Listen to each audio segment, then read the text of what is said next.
대한민국의 명문을 가를 21대 대선이 어느덧 9일 앞으로 다가왔습니다.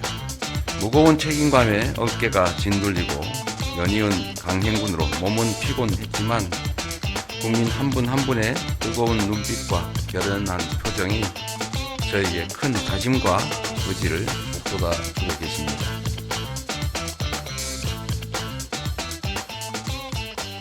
지금 여론의 흐름이 일종의 진폭이 있다라는 점은 선거 때 되면 언제나 있는 일이죠. 그러나 저는 우리 국민들께서 내란 세력 또는 내란 옹호 세력을 다시 선택하지는 않을 것으로 확신합니다. 중도 보수로의 외연 확장은 지금 멈췄느냐 이렇게 말씀하시는데 그게 아마 제가 기본사회 정책을 발표를 하니까 그럼 되돌아갔다고 또 일부에서 공세적으로 억지 주장을 하는 바람에 그런 것들이 약간씩의 영향을 미칠 수 있을 것 같습니다. 우리는 비중을 어디에 둘 것이냐 어느 한쪽을 버리는 게 아니라 둘 다 추구하되 지금은 회복과 성장에 통합에 더 방점을 둘 수밖에 없는 상황이다. 앞으로도 그렇게 가겠다. 국정도 그렇게 운영하겠다 이 말씀을 드립니다. 인사와 관련해서는 첫 번째 저는 가장 중요한 게 충직함이라고 생각해요. 국민의 대리인이기 때문에 일꾼이기 때문에 국민에게 주인에게 충직해야 됩니다. 능력이 있더라도 그 능력을 가지고 사적 이익을 도모하거나 권력을 남용하거나 이러면 그건 결코 바람직하지가 않죠. 그래서 가장 중요한 기준은 국민에 대한 충직함이고 둘째는 유능해야 되겠죠. 능력이 없는데 충직하기만 하면 되겠습니까? 유능해야 된다. 연임제는 그런 거죠. 중임이라고 하면 두 번 할 수 있다. 그러니까 소위 퐁당퐁당이 가능하다. 퐁당풍이 가능하다. 그런 얘기입니다. 우리가 중임제를 하자고 하는 이유는 일종의 중간평가 같은 걸 도입해서 8년간의 국정의 안정성을 보장하되 중간에 평가를 해서 안 되면 이제 그만두고 다른 사람으로 대체한다 이런 의미인데 나중에 다시 하면 거의 국정의 안정성과 아무 관계없이 그냥 두 번 하게 한다 이런 의미밖에 없지 않습니까? 그런 문제가 있어서 학계에서 이건 중임이 아니라 연임만 하게 해야 된다. 이어서 한 번 더 하는 것만 하게 하고 나중에 떨어진다 다시 하는 건 허용하면 안 된다 그 얘기예요. 개헌은 제 혼자 마음대로 할 수 있는 게 아니죠. 국민적 합의가 필요하고 걱정이 되면 1회에 하나에 연임할 수 있다 이렇게 쓰면 되잖아요. 그냥 그렇게 하자라고 하면 되지. 제가 마치 이걸 100% 결정하는 것처럼 혼자 푸틴처럼 독재하려고 그런다 이러면 이게 정치가 되겠습니까? 가급적이면 이번 대선에서 쌍방이 대체적으로 합의될 수 있는 것은 이번에도 개헌하자는 입장을 명확히 밝혔지 않습니까? 재임 중 대통령은 적용이 없다. 헌법에 그렇게 써져 있잖아요. 그렇게 헌법에 써져 있는데 그걸 어떻게 쉽게 어기겠습니까? 그건 또 책임의 문제가 있죠. 그럼 저는 어떤 입장이냐? 당연히 국민의 뜻을 존중해야죠. 그러나 저는 이 개헌 당시에 대통령이 헌법 개정을 해서 그 개정된 헌법에 따라서 추가의 어떤 혜택을 받겠다는 걸 우리 국민들이 쉽게 용인하지 않을 거라고 봅니다. 지금 해야 될 시급한 간단한 일부터 신속하게 해치워야 됩니다. 그 제일 지금 급한 게 지금 현장의 민생 경제를 되살리는 거죠. 지금 다 말라 비틀어지게 생기지 않습니까? 최소한 생존은 유지해야 된다. 민생 경제 회복에 최우선 순위를 둬야 될 것 같습니다. 제도 개혁이나 특히 사법개혁, 경찰개혁, 검찰개혁 중요하죠. 수사권 조정이든 다 중요한데 여기에 지금 조기에 주력해서 힘을 뺄 상황은 아닌 것 같아요. 지금은 모든 에너지를 초기에는 경제 회복, 민생 회복에 둬야 된다. 입법부가 다수당인데 행정권까지 가지면은 일방적이지 않냐 이런 지적을 하시는데 저는 좀 황당해요. 지금까지 여대 야소가 대한민국 헌정사의 대부분이었어요. 야당 숫자가 다 적었어요. 야당이 많았던 게 이번에 얼마 안 돼요. 여당이 원래 다 많았어요. 야당이 많은 게 아주 극히 예외적인 이번에 특수한 사례입니다.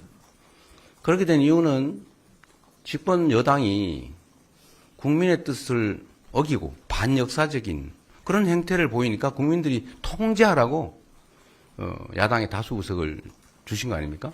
여대 야소가 아니라 여소 야대가 그러면 정상 상태냐? 일이 안 되잖아요.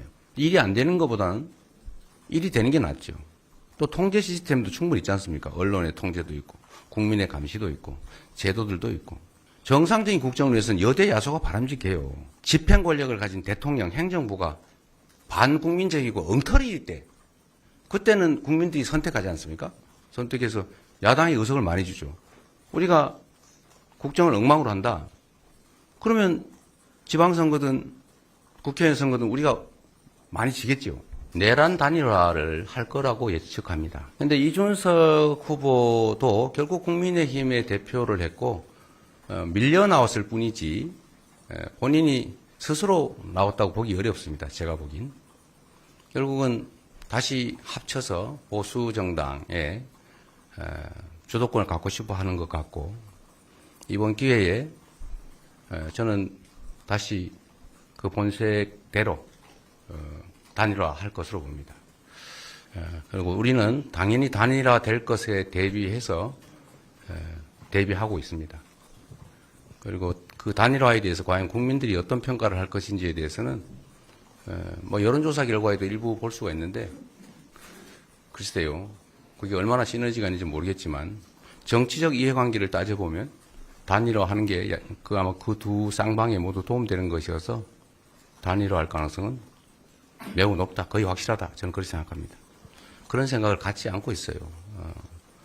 속을 뒤집어서 보여줄 수는 없지만 저는 성과주의자입니다.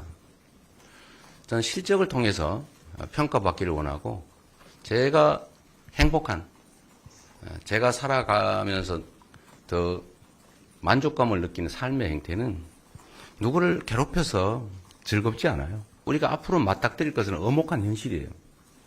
저는 과거에 연연하지 않는 게 습관이 되어 있습니다. 실패를 후회하지 않아요. 거기서 경험을, 교훈을 찾을 뿐이죠.